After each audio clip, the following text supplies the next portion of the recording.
What's up, guys? Welcome to Knockers on the Bottom. I'm your host, J Mill. J Miller, if you like. So let's get into it. Um, OTAs officially done now. Cowboys have wrapped up their last one. Kind of excited because that means now we'll get to minicamp. And some of my gripes with OTAs have been unlike last time or a few years ago, I guess I should say, when Jason Garrett was coach and, the Cowboys were a little less secretive about what they were doing. You would get OTA live and you would get to see the battles of the rookies and you would get to see, the rookies going against the rookies. And then after rookie minicamp was over, you get the OTAs, you get to see the veterans and the rookies going together. You get some competitive periods. You would get to see the quarterbacks throw, certain things like that. Brian Broaddus would be out there with the bucket hat. Sometimes it would be Dave Hellman, and those guys, and they would give us the video, give us some insight. We would get to see how competitive they are. Now, with the collective bargaining agreement, I understand that we get much less competitive practice than we did at that time. So, but with the mini camp coming up, the practice still isn't going to be as competitive, but it looks like there's a chance that DallasCowboys.com will be carrying some of those practices. So we'll actually get a physical look at what some of these players look like. And to that point, we are in OTAs, right? So everything has to be taken with a grain of salt.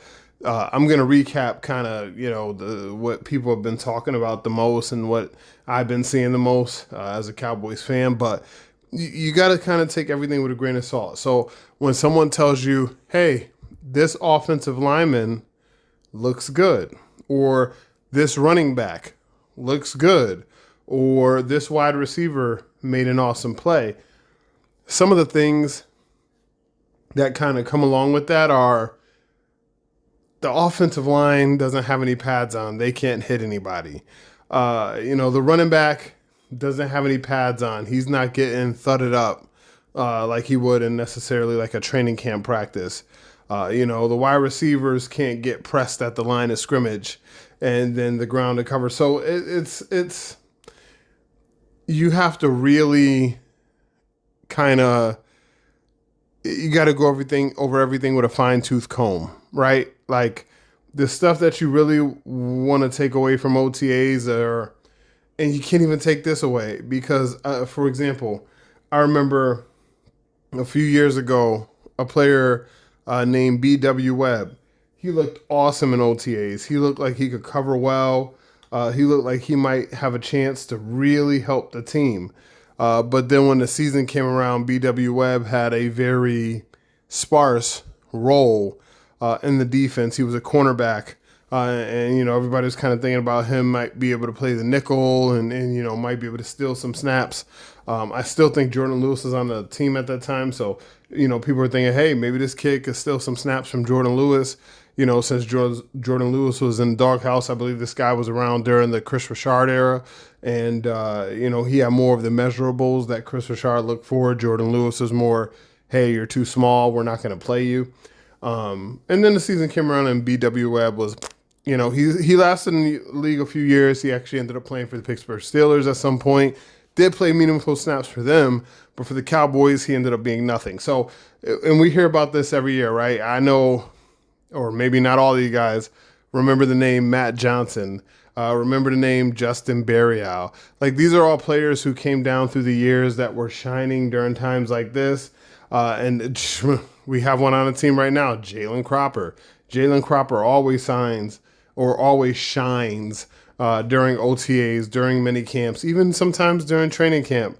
And then he ends up on the practice squad. It just, so you got to be really careful when people are praising certain players, like just, over the course of these OTAs and over the course of these mini camps, because a lot of the people that are being brought up now, when the pads come on and the time is real and preseason games start playing, that's when you're really going to get a feel for who is actually doing something in practice and OTAs and who has a chance to legitimately make the roster as opposed to the people that we're hearing about now. So, but hey, let's get into some OTA. Hit the like button, hit the subscribe button. You know how we do. We have 69 subscribers. Great number. Hopefully we get to 100 so I can give something away. So keep hitting that like button, keep hitting that subscribe button. We'll get there eventually. But so first thing I wanted to tackle is the Micah Parsons contract, right? I haven't really talked about this much during this off season because, I mean, to me, there's nothing really to talk about as far as if he's going to sign or not. He's going to be here. The other part about this is the Dallas Cowboys absolutely know the number, right? I mean, Myles Garrett signed, the kid in Oakland signed. So you kind of already have TJ Watt is about to sign from Pittsburgh. He's already got an offer on the table. So you kind of have what the number's going to be. I don't know if Micah Parsons' camp is waiting for TJ Watt to sign so that they can see that last domino fall and then be like, all right, well, this is what we want. Boom, let's get the deal done. I don't know if the Cowboys are trying to necessarily lowball him. I don't think they are because I do think the Cowboys also know the number. So it's just getting to the point where we're getting to that time of year where there's nothing to really talk about. So you hear a lot of these media pundits and, you know, podcasts kind of just making a big deal about the Micah Parsons contract. But honestly, it's not a big deal at all. It's going to get done eventually. Everybody knows what the number is. Even the Cowboys know what the number is. Stephen Jones did sound a little irritated a couple of days ago when people were asking him questions. I believe the last question he got asked about was actually about Trayvon Diggs. And he just went off and was like, if we're going to talk about Micah Parsons, I'm out of here. And so then, you know, he left the conversation altogether. But the question they asked wasn't even about Micah Parsons. It was about Trayvon Diggs. So I just think this is a story that's basically being media driven at this point just to keep something in the headlines about the Cowboys, just like the Jones like. Also, one of the things I'm going to touch on, Trayvon Diggs. So I've been watching that 7 series that he has on YouTube where it's a very short sample size and kind of highlights of his rehab. Watched the first episode where it's him by himself. Well, not necessarily by himself. He has a couple of homies with him. He's got the personal trainer with him, got the chef with him. He was in the pool doing a workout. Some of the homies was with him in the pool doing a workout too. Then in the second episode, he had Micah Parsons with him. They were being competitive. They were in the gym doing workouts, you know. And then the third episode was kind of more so back to him as trainer and the homies, and they're doing basketball workouts and everything like that. And just, you know, basically trying to challenge him in different ways to kind of get his knee to respond to different types of stimulation so that he's ready for the football season, right? Basketball workouts are different than weight workouts or different than pool workouts. He's kind of doing a little bit of everything. Again, another story that I feel like people are making a big deal out of. Some people are like, oh my God, he is not going to be present for 84.3% of the OTAs. And the reason why they're throwing out that number, 84.3%, is because Trayvon Diggs has a stipulation in his contract that if he doesn't make it to 84.3% of the training program or the off-season program, he loses a $500,000 part of his paycheck.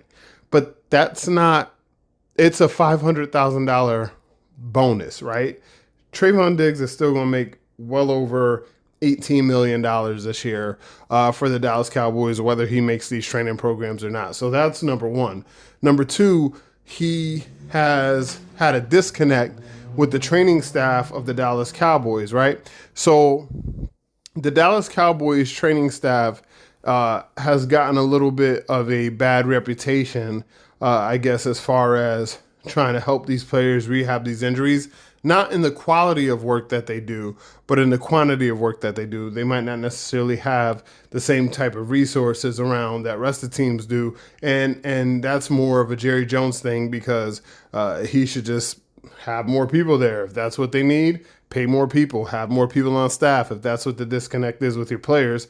But it seems like the Cowboys in a lot of ways, they're not usually cheap, but apparently in that way they are cheap. So, but I don't think it's a big deal again. I've watched that whole series. I've watched every single episode. Trayvon Diggs looks good. He looks like he's being competitive. He looks like he's being himself. And that's kind of all you can ask for. A lot of people want to say, hey, we need you in here with the team doctors. But as Brian Schottenheimer alluded to a few weeks ago, Trayvon Diggs, or a few days ago, Trayvon Diggs did meet with the Cowboys doctors a couple of weeks ago, kind of so they could see his progress, where he's at. And then he kept going with his training. So I'm inclined to believe that once he gets back and he's in the Cowboys' possession full time, we'll see what happens from there. And he's going to be okay. He's going to be on a regular timeline. The thing about it is Trayvon Diggs' injury came late in the season last year. So I don't think anybody expected him to be back right away. He was probably going to start the season on PUP anyway, which means he's got to miss at least the first 4 games. And then he has a practice window that opens up whenever they decide to activate him. So it could be more games than that. It could be game 5, game 6, game 7. Then they could be like, all right, now we're activating him to the roster. But now you got 2 weeks of practice and ramp-up time before you actually get to playing the game. So, I mean, Trayvon Diggs is probably not going to be here anytime before Halloween. And that was probably always going to be the case. So we'll see how that goes. So now on to the players that have been talked about in OTAs. So one of the players that everybody has been bringing up pretty often is Elijah Clark. He is an undrafted free agent, got the most guaranteed money out of any undrafted free agent that the Cowboys signed. He's out of Syracuse. The early indications are that he has a pretty good grasp of the safety position, that he's kind of able to play a little bit of both, maybe a little bit of free, a little bit of strong. He's actually able to come down into the box, cover a little bit if you needed him in the slot in specific situations, maybe a tight end or maybe not a burner wide receiver in the slot, but a wide receiver in the slot. You could bring him down there, have him do some coverage things. But again, to me, there's a lot of that talk.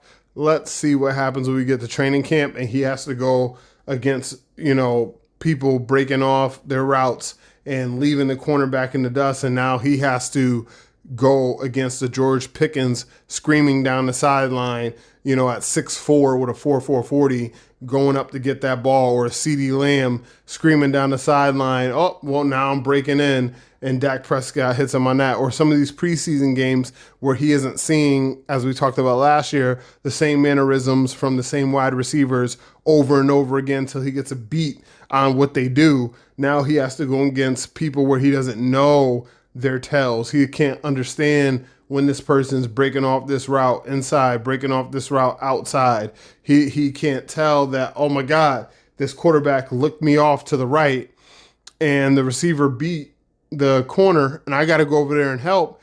But because this quarterback looked me off to the right and now this receiver is screaming up the left side, I'm a little bit behind. What's my recovery speed like? How do I high point the ball? Do I bite on those fakes? Because, honestly, it's kind of hard when a quarterback is good with their eyes for a safety to be able to get a read on that, right? You can have scouting reports all day, but until you get on the field and you see that guy look you off and then complete that pass, just things like that, we'll get a better read on what he's doing. But the prognosis from OTAs are that he's doing well. So another guy, rookie Shamar James, I'm kind of disappointed that he's with the injury group. Nothing that he can do about that, right? Players get injured, players get hurt.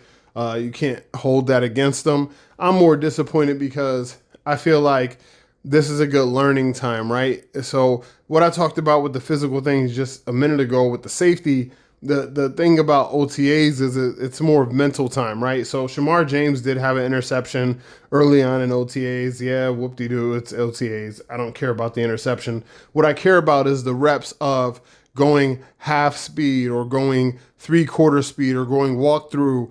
And the coaches are not only giving you the reps with the plays that you're learning and the way that they want you to practice and the places that they want you to be when certain things happen, but they're also correcting, right? So the only way for you to get better is for you to make mistakes. So if he's over there rehabbing with the injury people, he doesn't even get the opportunity to make mistakes, which means he doesn't even get the opportunity to be better. So we'll get a chance to see that. He started off pretty good, but we want to see that continue. Miles Sanders, another one. He's been a standout during OTAs, but again, to me, he's a running back, right? He hasn't had to get thudded up by a linebacker. Mirsley, if Al hasn't come through and put a good hit on him. Donovan Wilson hasn't come screaming up the middle to meet him. Maybe not hit him, but meet him and just let him know, hey, I was here. You know what I'm saying? I was here, and this was a game. I would have met you. So Miles Sanders has been looking good. They say he's got a lot of juice, a lot of catching out of the backfield. He looks fast. He looks crisp. But again, it's OTAs. This is the part of the season where you are at your healthiest, your fastest, your most recovered, right? Even when we get to training camp, even though it's not incredibly physical, once those pads come on and people start hitting you a little bit or at least thudding up a little bit, then you get into some preseason games, get tackled to the ground a little bit, and then you have to step into that cold tub and get that recovery going. Now we're going to see if you can make it from the beginning of training camp to the end of training camp, still showing the same juice, still showing the same progress, still showing the same mental stability, right? And not mental stability in a negative way, but the ability to process. That's one of the things. When you get really, really tired, your technique goes, right? So being able for these players to get through the point of, I'm tired, I'm beat down, but I'm still going to be technique sound. I'm still going to be able to hit the hole in this many steps. I'm still going to be able to see and process what coach wants me to do. That's when we're going to kind of get to know some of these players. Same thing with the linebackers, right? We're getting a progress report. Damone Clark got an interception, and I believe the other one from last year that came from the UFL, I can't remember his name right now. Dylan Harvey is like the closest to his name, but I know that's the running back who's a rookie this year. But anyway, he got an interception as well. But the thing about it is these are the times where quarterbacks are figuring things out, right? If Dak Prescott is throwing an interception in OTAs, it doesn't mean anything because basically Dak is trying to fit balls in where he wouldn't necessarily fit it in, or trying different types of technique. Let me see how much I can trust this receiver. Let me see how much I can thread this needle. Let me see who will go up and get it, right? So just little things that they're working on that don't necessarily translate to the game on Sundays, because these are things that they might not necessarily ever do on Sundays. Jay Toya is getting lots of positive buzz from camp. But again, he's a 7th round pick. I don't really know how much we can take from a 7th round pick getting a little bit of positive buzz in camp. He's over there kind of going against air, honestly. He's not getting blocked by any lineman at all. Like, I would love to see what happens when he's going against Cooper Beebe, or he's going against Booker, or he's going against Tyler Smith, right? Then we'll get a little bit more of a feel as to what he can do. Same thing with Wanye Thomas. They're saying they're working him, a little bit in the slot. They're working him a little bit of safety. He's saying things are fun again. He's enjoying the energy of the place. But same thing. These are all things that I don't want to say they mean nothing, but it's hard to quantify how much they'll really matter in the long run, right? Every day is a building block, right? These players are all lumberjacks, at least in an ideal world, right? Everything we're doing here, we're chopping a tree because it's all slow, right? That first cut, I swing that axe, I might chip a little bit. I swing that axe again, I'm chipping a little bit. I swing that axe again, I'm chipping a little bit. That's all they're doing here. So OTAs is like the first swing of the axe at the tree, right? We're not chopping that tree down until we're the Philadelphia Eagles, holding that Super Bowl trophy above our head. That's the tree. I'm yelling timber at that point, right? But until then, that's all we're doing. So it's really hard to see the progress your first few swings at the tree. And the Cowboys are just in their first few swings at the tree. Doesn't mean that they're not going to chop that tree all the way down, right? But it doesn't mean that they're not going to get tired halfway through and be like, bump this, I'll come back tomorrow and chop that tree again. So we don't know what type of team this is going to be. And it's nice to see some of the things people are writing about. But honestly, they are a chip off the tree. It's a very small portion of what they need to do to be successful. But hey, we'll be here for it. That's all I got for you guys. Thank you so much for tuning in. Hit me up on Twitter at jmillerIYL. That's jmiller if you like. You can also email me at knockersonthebottom@outlook.com. Again, knockersonthebottom@outlook.com or knockersonthebottom@gmail.com. I'll take questions there. I'll take them via email. You could leave comments below. If there's anything specific that you want me to cover, put it in a mailbag, make it a formal segment. But like I said, hit the like button, hit the subscribe button. At 69 subscribers, when we get to 100, we'll give something away. But thank you guys so much for tuning in. I love you guys. Until next time, I'm your host, J Mill if you like. This has been Knockers on the Bottom. Peace.